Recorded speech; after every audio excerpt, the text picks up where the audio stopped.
The day you realize your own child looks at you with contempt isn't marked by screaming or broken plates. It's usually just a quiet Sunday afternoon, over cold wine and a table full of food you didn't ask for. I gave 35 years of my life to construction sites across Michigan. My hands are thick. The skin on my knuckles is permanently scarred from cold steel and rogue saws, and my lower back aches every single time the weather turns in November. I wasn't a flashy man, but I was disciplined. I saved my money, invested early, and worked up to foreman at a firm in Grand Rapids. Welcome to Dad's Pure Revenge. If you've ever given everything you had to someone you loved, only to watch them take it for granted, take a second to hit that subscribe button. Give this video a like, and drop a comment letting me know where you're listening from today. It really helps get these stories out to the people who need to hear them. When my late wife, Martha, passed away 6 years ago, she made me promise one thing. She said, "Gregory, make sure Julian has an easier path than we did."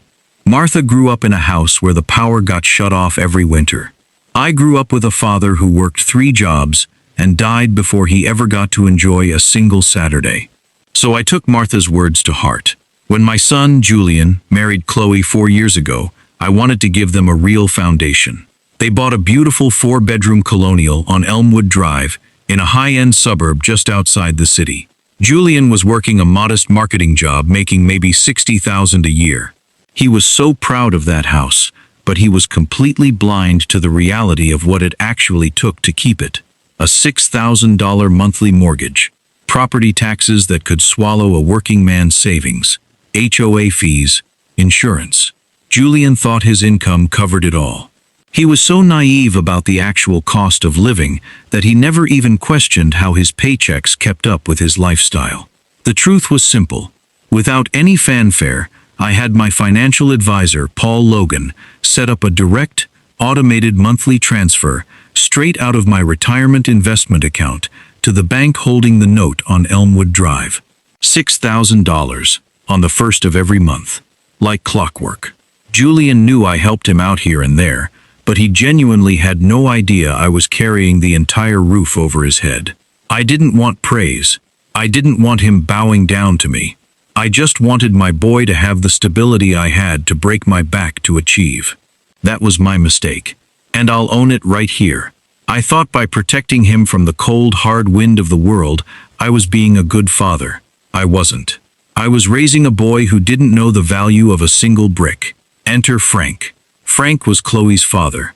Frank was a local real estate developer who drove a pristine 2023 Porsche Cayenne, wore tailored suits to casual Saturday lunches, and couldn't walk into a room without talking about his net worth within the first 5 minutes. He was loud, boastful, and constantly talking about his empire. Every time Frank was around, Julian changed. My son would puff his chest out, drop his voice, and try to talk like a high-rolling executive. He stopped calling me to ask how my knee was feeling, and started calling to tell me about Frank's latest investment property, or Frank's new boat. I let it slide. I figured Julian was just trying to impress his father-in-law. Sunday, October 12th, 2:15 in the afternoon. We were sitting on the back patio of Frank's gated estate. The caterers had just cleared the plates. Frank was leaning back in his leather chair, a glass of expensive Cabernet in his hand, talking about how working-class people simply lack the vision to build real wealth. "They get comfortable, Gregory," Frank said, smirking right at me while he swirled his wine. "They work their little 9-to-5 jobs, collect a pension, and die in the same zip code they were born in. No ambition, no killer instinct." I sat there in my plain flannel shirt, my hands resting on my knees, keeping my mouth shut. I'd seen guys like Frank on job sites my whole life. The loud ones who bought the biggest trucks on credit and screamed at the subcontractors to hide their own incompetence. Then Julian chimed in. Julian looked right across the outdoor dining table at me. He had a glass of wine in his hand, a smirk on his face, and a total lack of respect in his eyes. He laughed. That sharp, arrogant laugh that cuts right through a father's chest. "Frank built his empire from nothing. Unlike you, Dad," Julian said, his voice carrying clearly across the patio. You're just a nobody who settled for a quiet life." Chloe giggled into her napkin. Frank took a slow sip of his wine, looking at me like I was a piece of driftwood washed up on his manicured lawn. The patio went quiet for a moment, save for the wind pushing through the pine trees at the edge of the property. If you're enjoying the story so far, take a quick moment to drop a like on the video. It helps the channel immensely, and I truly appreciate every single one of you. 2 years ago, I might have argued. I might have listed every 40-hour week, every winter night I spent in the freezing mud, pouring foundations so Julian could go to private high school. But sitting there at 2:20 p.m. on that Sunday, something inside me didn't break. It just snapped into absolute clarity. I set my fork down on the linen napkin. I didn't raise my voice. I didn't slam my fist. My voice was as quiet and flat as a stretch of fresh pavement. "Then let Frank pay your bills. I'm done." Julian's laugh sputtered out. He glanced nervously at Frank, then back at me, trying to keep up the brave face in front of his in-laws. "What are you talking about?" Julian sneered, rolling his eyes. "Frank doesn't need to pay my bills. I handle my own house. I pay my own way." I leaned forward, placing my hands flat on the mahogany table.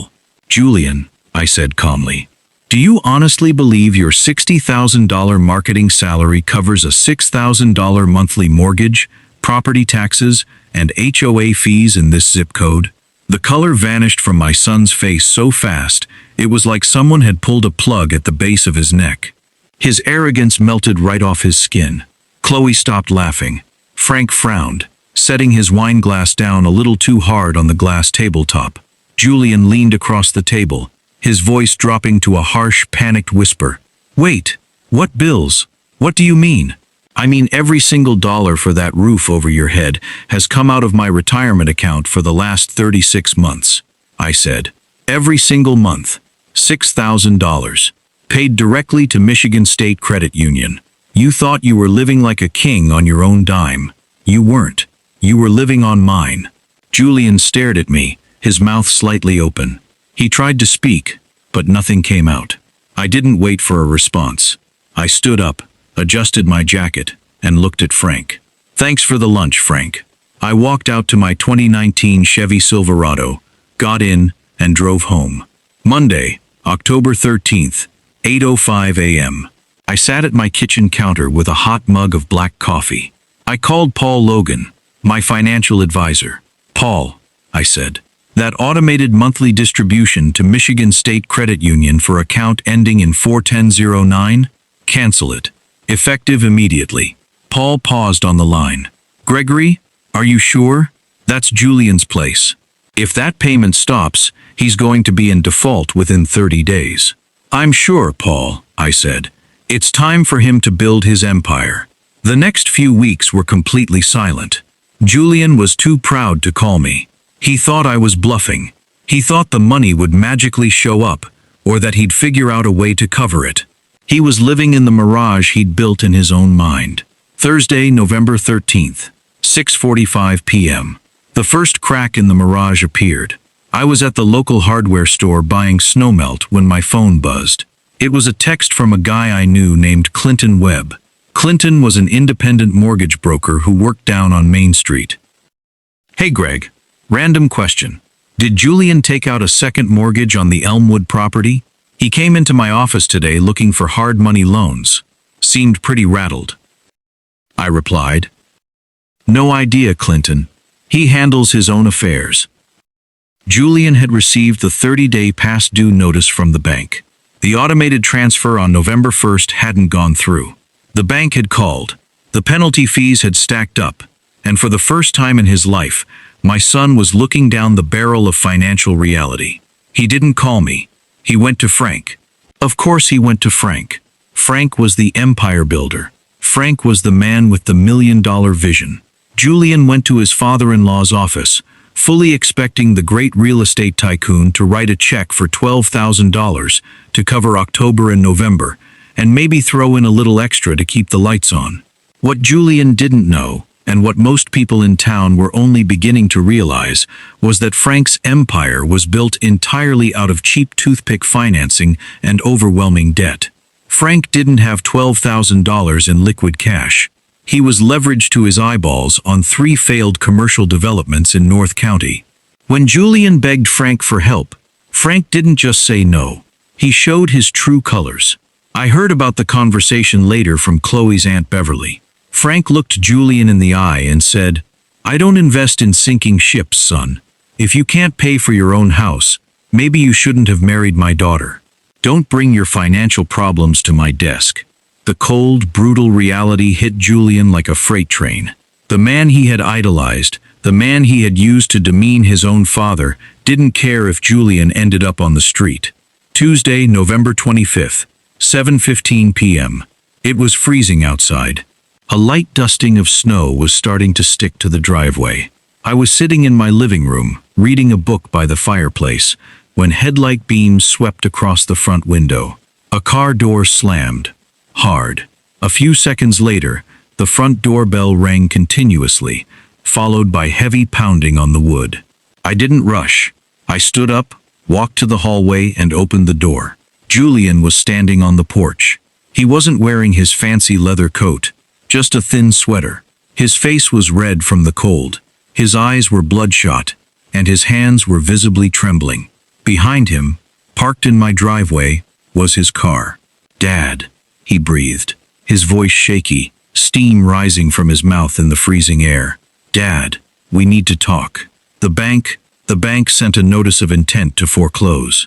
They're giving me 10 days to bring the account current, or they're starting legal proceedings. It's $12,400, Dad. I don't have it." I stood in the doorway, keeping the storm door between us for a second, before pushing it open just enough to speak. "Come inside, Julian. It's cold." He rushed into the entryway, shivering, wiping his nose with the back of his hand. He looked small. For all his tall talk at the dinner party, he looked like the scared 10-year-old who used to hide in his bedroom when thunderstorms rolled in over the lake. "I talked to Frank," Julian stammered, his words spilling out in a frantic rush. I thought Frank would help. He wouldn't give me a dime, Dad. He told me I was on my own. He was so cold to me. I don't understand. Chloe is crying every night. We're going to lose the house." He looked at me, his eyes wide with a desperate, pleading expectation. "You have to turn the payments back on, Dad," he begged. "Please, just pay the back balance and keep the monthly transfer going. I'll repay you. I promise I'll repay you." If you're waiting to see how this turned out, take a quick second to hit that subscribe button. We share real, raw stories of family, strength, and hard lessons every single week on Dad's Pure Revenge. I didn't get angry. I didn't raise my voice. I walked over to the kitchen table, picked up my glasses, and put them on. Then I looked at my son. "Julian," I said softly, "do you remember what you told me at Frank's house 6 weeks ago?" Julian flinched. He closed his eyes, his shoulders slumping. "Dad, please. I was just talking. I was just trying to sound impressive in front of Frank and Chloe." "No," I said. "You meant it. You looked at a man who worked 35 years in the dirt to make sure you never lacked a roof over your head, and you called him a nobody. You told me Frank built an empire from nothing, while I settled for a quiet life." "I was wrong," Julian cried out, tears finally breaking past his lower lids. "I was wrong, okay? Frank's broke. His properties are all mortgaged to the hilt. He's a fraud, Dad. He doesn't care about me.